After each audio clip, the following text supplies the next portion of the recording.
Plenário do Supremo Tribunal Federal vai ter que decidir se Bolsonaro presta depoimento presencial ou por escrito à Polícia Federal. E o impeachment de governadores é um novo normal no Brasil? Olá, eu sou Malu Delgado e te conto sobre os fatos políticos que se destacaram na última semana. Jair Bolsonaro apresentou na quarta-feira, no dia 16, um recurso ao Supremo Tribunal Federal pedindo que o seu depoimento fosse por escrito e não presencialmente à Polícia Federal.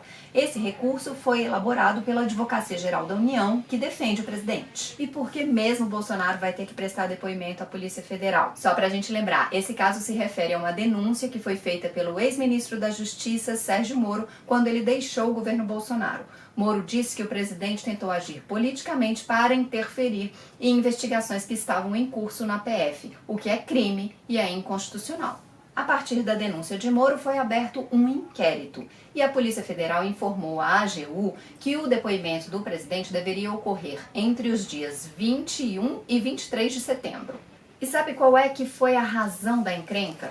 É que o ministro Celso de Mello, o decano do Supremo Tribunal Federal, decidiu que Bolsonaro vai ter que prestar o depoimento pessoalmente. E mais, ele decidiu que o ex-ministro Sérgio Moro pode participar do depoimento, mas só esclarecendo aqui, Moro pode ter acesso ao depoimento não no cara a cara com Bolsonaro, mas por intermédio dos seus advogados, que poderão fazer inclusive perguntas ao presidente. E o que aconteceu na quinta-feira, no dia 17?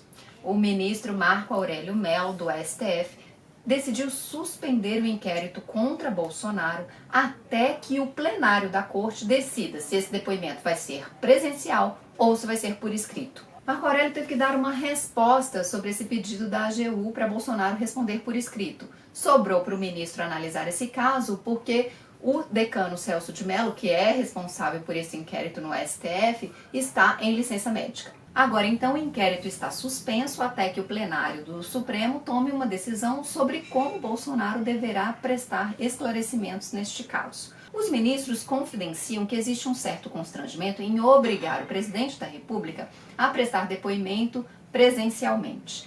Isso poderia gerar um clima institucional mais tenso entre os poderes judiciário e executivo.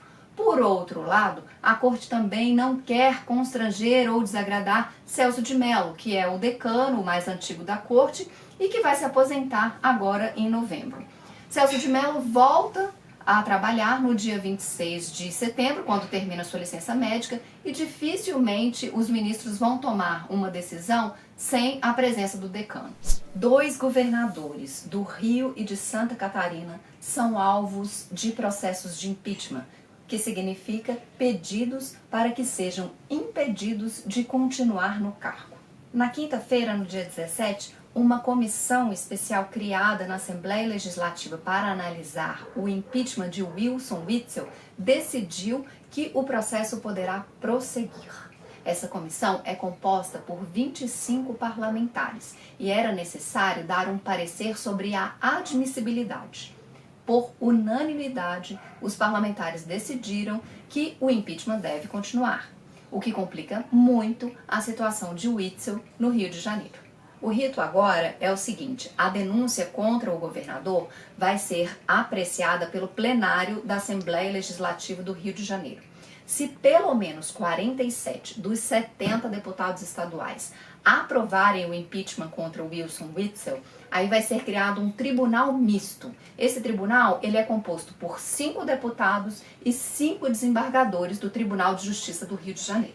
Esse tribunal misto, esse colegiado, vai ter que decidir em 6 meses se o Witzel pode permanecer no cargo ou se ele tem que ser afastado. O clima político é bem desfavorável ao governador do Rio de Janeiro, que já tinha se afastado do cargo por uma decisão do Superior Tribunal de Justiça no finalzinho de agosto e no início de setembro uma decisão colegiada do STJ.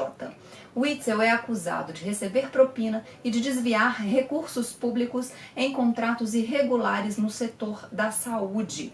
O governador diz que ele é alvo de um linchamento político. E a situação em Santa Catarina também é muito delicada. O governador Carlos Moisés, do PSL, é outro que é alvo de impeachment e poderá perder o cargo. E na quinta-feira, no dia 17, A Assembleia Legislativa de Santa Catarina aprovou o prosseguimento do impeachment. Dos 40 deputados catarinenses, 33 aprovaram a denúncia contra Moisés.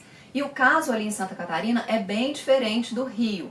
O governador está sendo acusado porque ele deu uma equiparação salarial a procuradores de justiça, o que provocou gastos extra do executivo sem uma autorização do legislativo. Mas durante a votação desse processo de impeachment na Assembleia Catarinense, ficou muito claro o viés político desse julgamento. O Carlos Moisés, ele é do PSL, que é o partido que também elegeu Bolsonaro, mas o presidente deixou esse partido. Apesar de ter sido eleito nessa onda bolsonarista, ele se posicionou de uma forma muito independente desde que ele assumiu. E isso gerou problemas políticos para o governador. No discurso de muitos parlamentares, quando foi apreciado o impeachment, eles disseram que Moisés é um traidor de Bolsonaro. O rito do processo de impeachment em Santa Catarina é muito semelhante ao que está acontecendo no Rio de Janeiro. O próximo passo agora vai ser criado um tribunal misto com 5 deputados e com 5 desembargadores. Se esse colegiado acolher a denúncia do impeachment, o governador e a sua vice, eles serão afastados dos cargos, dos respectivos cargos, para responder a um julgamento por crime de responsabilidade. Tem muito interesse político em jogo num processo de impeachment. O afastamento de alguém que foi eleito não pode ser banalizado nem pela sociedade e nem pela classe política. É preciso haver embasamento jurídico de fato num processo de impeachment. Será que esses impeachments vão se tornar um novo normal no Brasil? E na semana que vem tem mais. Acompanhe a Política da Semana aqui no site e nas redes sociais do Valor. Até a próxima!